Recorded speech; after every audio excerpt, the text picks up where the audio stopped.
Hey, what's up guys? Alex here with a new video, and yes, I know, it's been a while.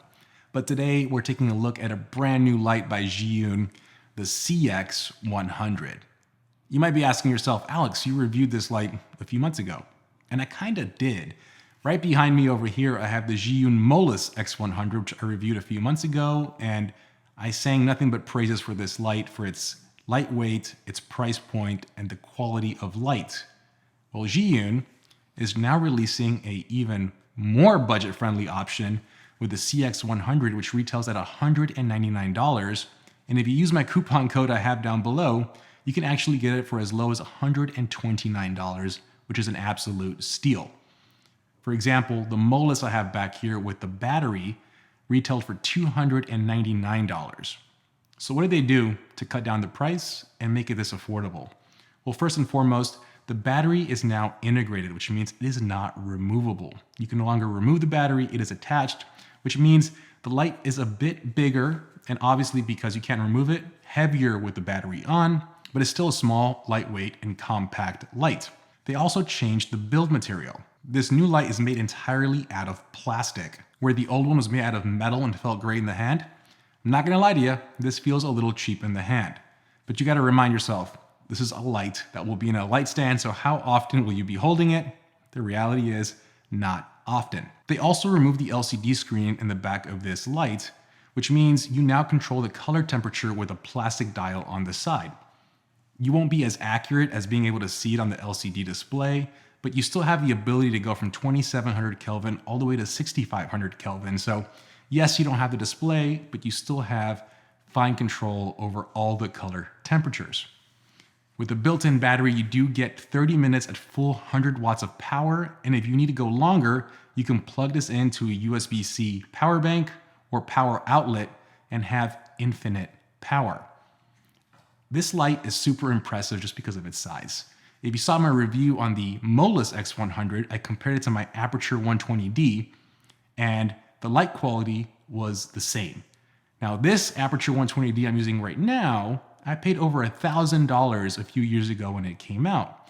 And it is a massive kit that has several cables going to a power bank and the wall outlet. It's done its job, but with technology advancing, you now have 100 watts of power that fits in this small, compact package you can take anywhere with no cables. So reviewing a light like this, look, this is not a sexy review. There's nothing for me to say. This is a good quality light, small, lightweight, compact, and for 129 bucks, I mean, if you need a light, pick it up. It doesn't get better than that. But other than that, there's really nothing sexy about reviewing a light. It does its job, and good lights will last you for years. Like I mentioned, my Aperture 120D, I've had this for over 4 years. I don't even think about it. It just works. Turn it on, nothing sexy about it.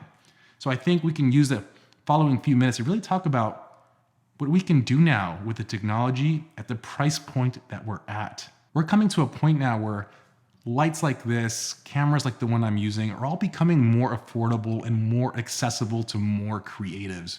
And that gets me excited. Look, I'm a camera nerd. I love film. I love everything to do with technology. And I remember when I was a kid and the Star Wars prequels came out. George Lucas was one of the first directors to use one of the first digital cameras to film Star Wars Episode II, Attack of the Clones. They used the computers at the time to do all the special effects on that movie. And I bring that up because now, the camera I'm using right now is 100 times better than the camera they used to film Star Wars Episode II. My computer, hell, my iPhone is more powerful than the computers they used to make that movie. Lights are now smaller and lighter. Everything now is accessible to us creatives. So where back then technology was truly limiting creativity, the only thing limiting creativity now is ourselves. Everything is more accessible, everything is cheaper, and even if you can't afford it, you can now rent things of this quality at a cheap price point. So I think this is a reminder to everybody. As technology continues to advance and drive the price down, we are now the only limitation to express our creativity. So use this hopefully as an inspiring message to go out there and create, because the tools are no longer limiting us. To wrap it up, like I mentioned, if you're looking for a light that's affordable, high quality, 100 watts of power, and it fits in your backpack, pick up this Zhiyun light. I'll have the discount code down below. As always, guys, please hit the subscribe button. My next video will be a review on the new Fuji X100 6, an incredible camera, spoiler alert. I'll have that video up in the next few days. As always, please smash the like button, and I will see you on the next one. Have a good one, guys. Peace.